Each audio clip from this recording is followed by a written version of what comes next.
नमस्कार, स्वागत है आपका। आप देख रहे हैं बीपी गंगा। आपके साथ मैं हूं प्राची पाराशर। प्रदेश 360 की शुरुआत करेंगे। यूपी विधान परिषद की सभी 36 सीटों के लिए कल नतीजे घोषित हो जाएंगे। हालांकि 9 सीटों पर भाजपा के उम्मीदवार पहले ही जीत दर्ज कर चुके हैं, निर्विरोध चुने जा चुके हैं। इधर आगरा फिरोजाबाद एमएलसी सीट के लिए मतगणना होगी। सबसे पहले 25 मतपत्रों के बंडल बनेंगे। सबसे पहले निरस्त मतपत्रों की गिनती होगी। कुल वैध मतपत्रों में से 50% से एक अधिक का वरीयता कोटा तय होगा। मतदान के दौरान 60 कर्मचारी मौजूद रहेंगे। दोपहर 1 बजे तक नतीजे सामने आ जाएंगे।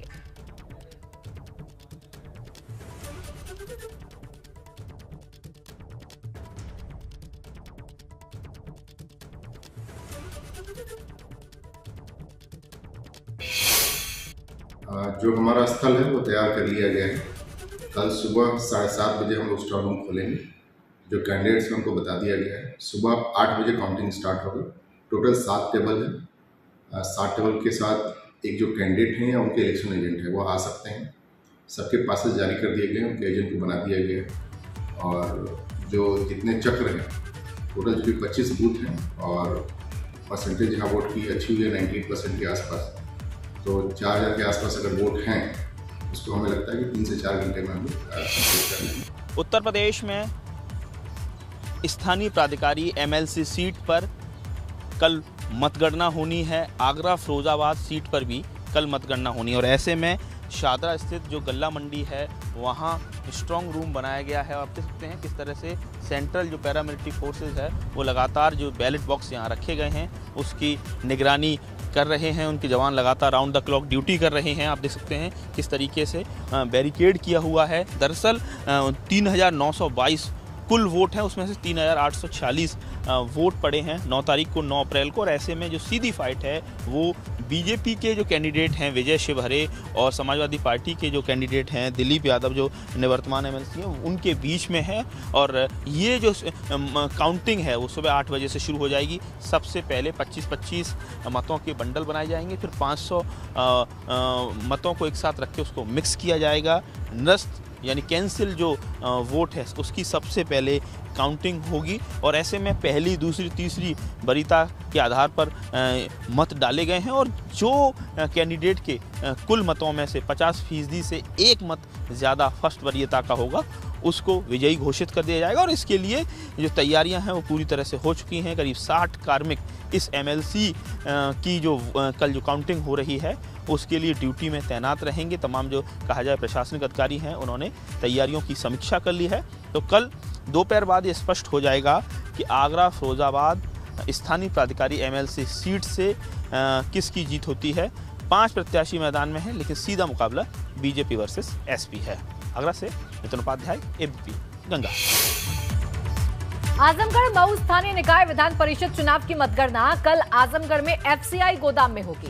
मतगणना के लिए 14 टेबल लगाए गए हैं। सुरक्षा की व्यवस्था के लिए पुलिस, एसपी, 6 डिप्टी एसपी और लगभग 1000 पुलिस कर्मियों की तैनाती की गई है। मतगणना स्थल पर त्रिस्तरीय सुरक्षा व्यवस्था की जाएगी और मतगणना स्थल पर नजर रखने के लिए 2 कैमरे का भी इस्तेमाल किया जाएगा। मतगणना कल सुबह 7 बजे से शुरू होगी। उसको लेकर पुलिस प्रबंध पूरा संपूर्ण कर लिया गया है। प्रशासन और पुलिस के द्वारा संयुक्त बैठक करके जितनी व्यवस्थाएं उनको दुरुस्त कर लिया गया है। 3 एडिशनल एसपी, 6 सीओज और 1000 का पुलिस बल अलग अलग रोल्स में इसमें डिप्लॉय किया गया है। ड्रोन का इस्तेमाल किया जाएगा मॉनिटर करने के लिए कि कहीं भीड़ भाड़ तो इकट्ठा नहीं है। इलेक्शन कमीशन के जो गाइडलाइंस हैं कि 3 लेयर्ड सिक्योरिटी, सीएपीएफ, पीएससी और पुलिस, सिविल पुलिस, इसका डिप्लॉयमेंट पुलिस के द्वारा किया गया है।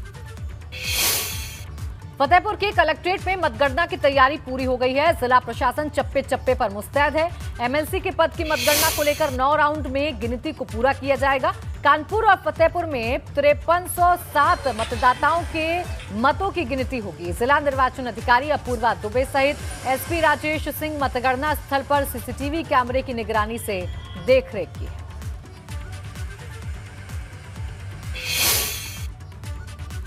बांदा जेल में बंद मुख्तार अंसारी के खिलाफ हर गुजरते दिन के साथ शिकंजा और कसता जा रहा है। मऊ में जिला प्रशासन ने मुख्तार के करीबी गणेश मिश्रा के खिलाफ कार्रवाई करते हुए 5 एकड़ जमीन पर किया गया अवैध कब्जे को आज जमींदोज कर दिया। मऊ के भुजौटी इलाके में मुख्तार के गुर्गे गणेश मिश्रा ने जिस जमीन पर कब्जा कर रखा था उसकी कीमत करीब 60 करोड़ रुपए बताई जा रही है, जिस पर अवैध तरीके से प्लॉटिंग करके कॉलोनी विकसित करने की तैयारी थी। लेकिन भारी पुलिस बल की मौजूदगी में जिला प्रशासन की टीम ने जमीन पर किए गए अवैध निर्माण को जमींदोज करा दिया।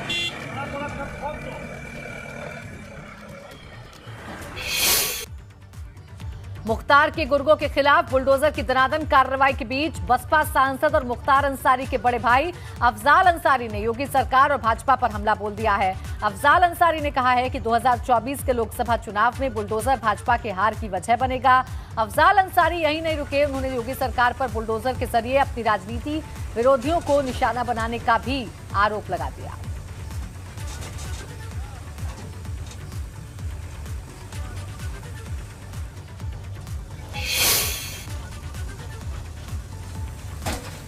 चलता रहना चाहिए, चलता रहे। अब देख लीजिएगा 24 में ये बुलडोजर केंद्र सरकार के नाश का उत्तर प्रदेश में सबसे बड़ा कारण अगर कोई होगा तो ये बुलडोजर होगा, क्योंकि एकदम ही तो गांव गांव में भयभीत कर दिया। जो सत्ता अपने जनता को भयभीत कर दे, चुने हुए जनप्रतिनिधियों को भयभीत कर दे, अपने राजनीतिक विरोधियों को भयभीत कर दे, वो सुख से रह सकेगी। सबसे ज्यादा बुलडोजर कहां चला था? गाजीपुर तो उसका केंद्र था। अगर बुलडोजर की नीति को जनता का समर्थन था, अगर इनके लेफ्टिनेंटों ने जिन्हें ये बता रखा है कि सर बुलडोजर आपका बड़ा काम कर रहा, अगर उन लेफ्टिनेंटों में दमखम थी तो गाजीपुर की तो 7 सीट निकलनी चाहिए थी भारतीय जनता पार्टी की। ये रिजल्ट 0 का क्यों गया? भदोही में सालों से सरकारी तालाब को पाटकर उस पर अवैध रूप से बनाए गए ढाबा को बुलडोजर चलाकर जमींदोज कर दिया गया है। नेशनल हाईवे 19 से सटे गोपीगंज थाना क्षेत्र के जंगीगंज में बेशकीमती करोड़ों की इस जमीन पर ढाबा संचालित था, जिसे आज जिला प्रशासन ने कोर्ट के आदेश पर उस जमीन को खाली करा लिया है। वहीं मौके पर एडीएम, एएसपी, एसडीएम, सीओ सहित कई थानों की पुलिस फोर्स तैनात है।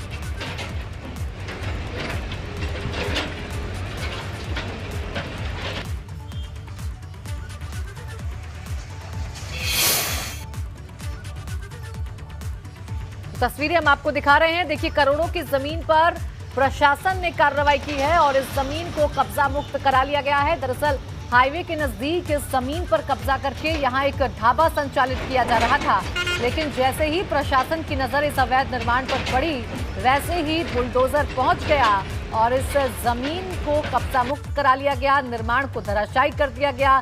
ढाबा जो चल रहा था उसे देखते ही देखते जमींदोज कर दिया गया। इस दौरान तमाम अधिकारी मौके पर मौजूद रहे जिस वक्त ये कार्रवाई हो रही थी। बरेली की भोजीपुरा सीट से सपा विधायक शहजील इस्लाम के पेट्रोल पंप पर बुलडोजर चलने के बाद भी उनकी मुसीबतें और बढ़ने वाली हैं, क्योंकि बरेली जिला प्रशासन ने अब शहजील इस्लाम के पेट्रोल पंप को नो ऑब्जेक्शन सर्टिफिकेट कैंसिल कर दिया है और अब सपा विधायक शहजील इस्लाम के खिलाफ सरकारी जमीन पर कब्जा करने का मामला दर्ज हो सकता है। आपको बता दें कि बिना नक्शा पास करवाने की वजह से कुछ दिन पहले ही शहजील इस्लाम के पेट्रोल पंप को बुलडोजर ने ढा दिया था। शहजील इस्लाम के पेट्रोल पंप को नवंबर 2019 में इसी शर्त पर एनओसी मिली थी कि 30 दिन के अंदर वो नक्शा पास करवाने के बाद ही पेट्रोल पंप का निर्माण करवाएंगे, लेकिन विधायक ने बिना नक्शा पास करवाए पेट्रोल पंप भी बनवा दिया और उसे शुरू भी करवा दिया था। हम लोग किसी व्यक्ति विशेष को टारगेट बना के कार्रवाई नहीं कर रहे हैं। इस समय जो भी बरेली में जितने भी अवैध निर्माण हैं और प्राथमिकता में जो बड़े अवैध निर्माण हैं उन पे हम लोगों की अभियान लगातार जारी है। अब इसमें सभी यहाँ पे जितने भी बड़े निर्माण हैं उनको हम लोग टारगेट ये कर रहे हैं कि जो बड़े बड़े निर्माण बिना नक्शे के पास कराए जा रहे हैं उन पे सबसे पहले कार्रवाई हो, जिससे कि एक संदेश भी अच्छा जाए और जो शहर के विकास के लिए धन भी प्राप्त हो। मुख्यमंत्री योगी आदित्यनाथ आज दिल्ली दौरे पर रहे और इस दौरान सीएम ने प्रधानमंत्री नरेंद्र मोदी से मुलाकात की। इस दौरान दोनों डिप्टी सीएम भी उनके साथ मौजूद रहे। इसके बाद सीएम योगी आदित्यनाथ ने गृह मंत्री अमित शाह से भी मुलाकात की। डिप्टी सीएम केशव प्रसाद मौर्य दिल्ली में ही रुके हैं, वहीं सीएम योगी और ब्रजेश पाठक लखनऊ के लिए रवाना हो गए। तस्वीरें हम आपको दिखा रहे हैं, 2 तस्वीरें आपके सामने हैं। एक तस्वीर जब प्रधानमंत्री नरेंद्र मोदी से मुलाकात की सीएम योगी आदित्यनाथ और यूपी के दोनों डिप्टी सीएम ने, और दूसरी तस्वीर उस वक्त की है जब गृह मंत्री अमित शाह से मुलाकात की मुख्यमंत्री योगी आदित्यनाथ और डिप्टी सीएम केशव प्रसाद मौर्य और ब्रजेश पाठक ने। आपको बता दें कि ब्रजेश पाठक और मुख्यमंत्री योगी आदित्यनाथ लखनऊ के लिए रवाना हो चुके हैं दिल्ली से, जबकि केशव प्रसाद मौर्य अभी दिल्ली में ही ठहरे हुए हैं, क्योंकि लगातार दिल्ली में मंथन का दौर जारी है। प्रदेश में संगठन की कमान किसे सौंपनी है, इसको लेकर लगातार हाईकमान की तरफ से मंथन किया जा रहा है।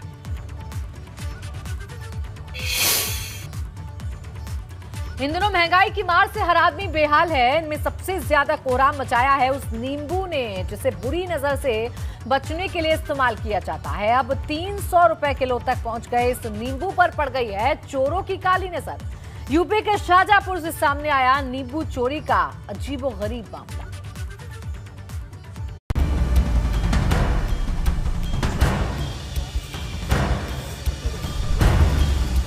सोना नहीं, चांदी नहीं, नींबू चुरा ले गए चोर। महंगाई का असर नींबू पर काली नजर।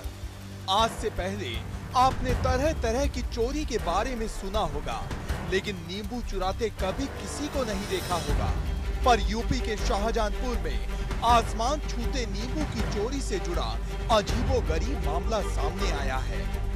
यहाँ चोरों ने तेजी से महंगे हो रहे नींबू पर ही हाथ साफ कर लिया। अब नींबू चोरी के इस मामले की वजह से सब्जी बेचने वालों में खासी नाराजगी है। आया यहाँ मंडी से माल लेके तो देखा कि ताला टूटा हुआ है, पूरा अंदर देखा मैंने तो हाँ ऐसे नींबू रखे हुए थे, पिता साहब होते सब भुगाए थे, प्याज लहसुन था वो भी था, तराजूगार था, LED बल्ब रखे हुए थे जलाने वाले वो भी। देर रात तिलहर इलाके की बजरिया सब्जी मंडी में चोरों ने गोदाम पर धावा बोलकर चुराए तो प्याज भी, लेकिन सबसे ज्यादा दर्द नींबू का है, क्योंकि इन दिनों नींबू की कीमत 300 रुपए किलो तक पहुंच चुकी है और चोर पूरे 60 किलो नींबू ले उड़े। क्या लगता है आपको? लगता क्या किसी का हाथ होगा, यही जो नालीदार बंदा उसके ऊपर होगा, यहाँ माल रखा जाता है। अब आसपास नींबू चोरी की इस घटना के ही चर्चे हैं, हो भी क्यों ना, मामला है ही ऐसा। Bureau report, ABP Ganga.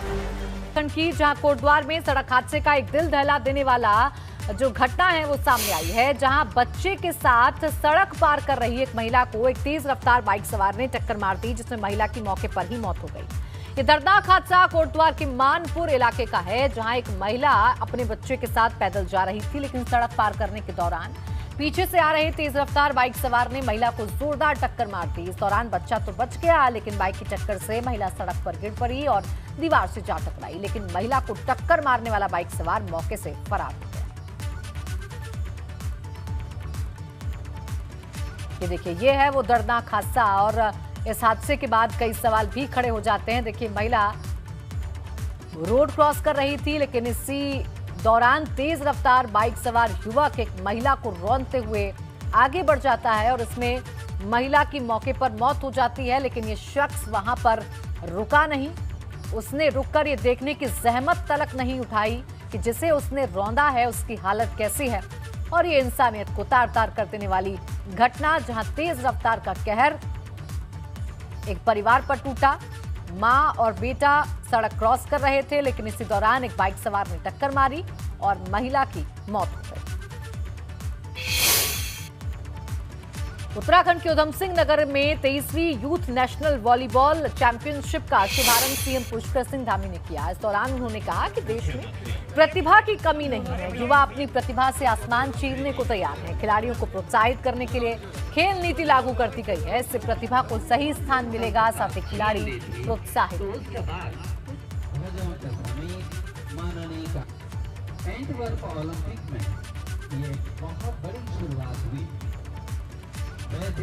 मैं सभी आयोजकों को और इसमें प्रतिभाग करने वाले पूरे देश से और विदेश से आए हुए सभी खिलाड़ियों को मैं अपनी शुभकामनाएं देता हूं। और साथ ही साथ हम खेलों को आगे बढ़ाने के लिए हमारे देश के यशस्वी प्रधानमंत्री नरेंद्र मोदी जी ने जिस प्रकार से खेलों को और खिलाड़ियों के संरक्षण के लिए, उनके प्रोत्साहन के लिए जो नीति बनाई है उसी का अनुसरण करते हुए हम लोगों ने भी उत्तराखंड के अंदर नई खेल नीति हम लेकर आए हैं, जिसमें एक सामान्य परिवार का भी अगर उत्कृष्ट कोई भी खिलाड़ी है, बच्चा है, बेटी है, बेटा है, अगर वो खेल में उसकी योग्यता क्षमता है तो उसको अपनी योग्यता क्षमता के लिए दिखाने के लिए किसी के आगे नहीं जाना पड़ेगा। लोकसभा सांसद अजय टमटा अल्मोड़ा पहुंचे। इस दौरान उन्होंने भाजपा के कार्यकर्ताओं और पदाधिकारियों से मुलाकात की, साथ ही लोगों की समस्याओं को सुना। वहीं उन्होंने विधानसभा चुनाव में संसदीय क्षेत्र में भाजपा अल्मोड़ा, द्वाराहाट और धारचूला विधानसभा में मिली हार के बाबत कहा कि भाजपा इन तीनों सीटों में कम मतों से हारी है। इसके लिए भाजपा के पर्यवेक्षक समीक्षा कर रहे हैं। इसकी रिपोर्ट भाजपा हाईकमान को भेजी जा चुकी है और हार के कारणों की पड़ताल की जा रही है और नियमानुसार कार्रवाई की जाएगी। अल्मोड़ा सीट को लेकर के आपका आकलन है? हम 3 सीटों को बहुत कम वोटों से हार गए। ये तीनों सीटें हम जीत सकते थे, बट इसमें पार्टी ने एक समीक्षा करके नियुक्त किए हैं अधिकारी और उस समीक्षा हुई है। समीक्षा के अनुसार अगर जो भी हमको लगेगा कि किन क्या क्या कारण हमारे हारने में रहे हैं उनको हम सुधार करेंगे। शिक्षा मंत्री धन सिंह रावत ने कहा कि उत्तराखंड में साल भर के अंदर 6000 शिक्षक नियुक्त किए जाएंगे। आपको बता दें कि प्रदेश भर में प्राथमिक और माध्यमिक स्तर पर 6000 से ज्यादा पद हैं खाली, जिसको लेकर अब धामी सरकार ने शिक्षकों की नियुक्ति का फैसला लिया है, जिसके बाद अब शिक्षा मंत्री धन सिंह रावत ने खाली पद भरने के निर्देश दिए। मैंने अधिकारियों के निर्देश दिए हैं कि जितने डीपीसी होंगे और जितने प्रमोशन होंगे वो जो है 1 महीने में भरे जाएंगे और जो रिक्त पद हैं वो 6 महीने में उनका अध्याचन सहित जो है 6 महीने में सारी रिक्तियाँ जो है पूरी की जाएंगी और इस पे युद्ध स्तर पे काम चल रहा है और मुझे आशा और विश्वास है कि हम रिकॉर्ड समय में सारी चीज़ें करेंगे। प्रदेश में चारधाम यात्रा शुरू होने से पहले पौड़ी जिले की पुलिस ने भी चारधाम यात्रा रूट पर व्यवस्थाओं को चाक चौबंद बनाने के लिए कमर कस ली है। कोटद्वार से पौड़ी और पौड़ी से श्रीनगर होकर गुजरने वाले पर्यटकों की यात्रा सुगम बनाने के लिए यातायात व्यवस्था पर खास ध्यान देने के निर्देश एसएसपी ने पुलिस जवानों को दिए हैं। इसके लिए चिन्हित पार्किंग स्थलों को सभी व्यवस्थाएं चाक चौबंद रखने के निर्देश जारी हैं। चारधाम के उसमें रास्ते में हमारा कीर्तिनगर से लेकर कलियासौर तक लगभग 21 किलोमीटर का पैच है। उसमें हमारा जो है वहाँ पर टूरिस्ट बूथ भी बना हुआ है, हमारी चंगी चौकी भी बनी हुई है और इसके अलावा SDRF भी वहाँ पर नियुक्त है। इसके अलावा आपदा प्रशिक्षित जो हमारे कर्मचारी हैं उनको भी मतलब। हल्द्वानी में रेलवे के अतिक्रमण की जद में आने वाले वन भूलपुरा के लोगों ने विस्थापन की मांग को लेकर हल्द्वानी GM कैंप पर प्रदर्शन किया। वन भूलपुरा के लोगों की मांग है कि अतिक्रमण हटाने से पहले उनको अन्य जगह विस्थापित किया जाए। हम सरकार के साथ हैं, लेकिन हमारी मांगे हम महिला समूह चलाते हैं। हमारा काम महिलाओं, बच्चों और किशोरी बालिकाओं की सुरक्षा का काम है। हमारा हम उनको सुरक्षा देना चाहते हैं, हम उनके लिए ही काम करते हैं। तो आज हमने अपना यही बात रखी है कि आप अतिक्रमण करिए, देश हमें अच्छा लगेगा कि हमारा शहर साफ सुथरा बने या आगे बढ़े। ठीक है, हम उसके विकास में कोई बाधा नहीं लाना चाहते, लेकिन हमारा ये है कि आप उनको सुरक्षित दीजिए। अगर रेलवे की ज़मीन थी तो वहाँ पर सिविल लाइन कैसे डाल दी गई, पानी की कनेक्शन कैसे कर दिए गए, वहाँ पर बड़ी बड़ी पानी की टंकियाँ बना दी गई, इंटर कॉलेज बना दिए गए। तो कहने का मकसद ये बिजली के कनेक्शन दे दिए गए। तो अगर वो रेलवे की ज़मीन थी तो इन सब विभागों पर भी मुकदमा होना चाहिए जिन लोगों ने वहाँ पर फैसिलिटी दी है।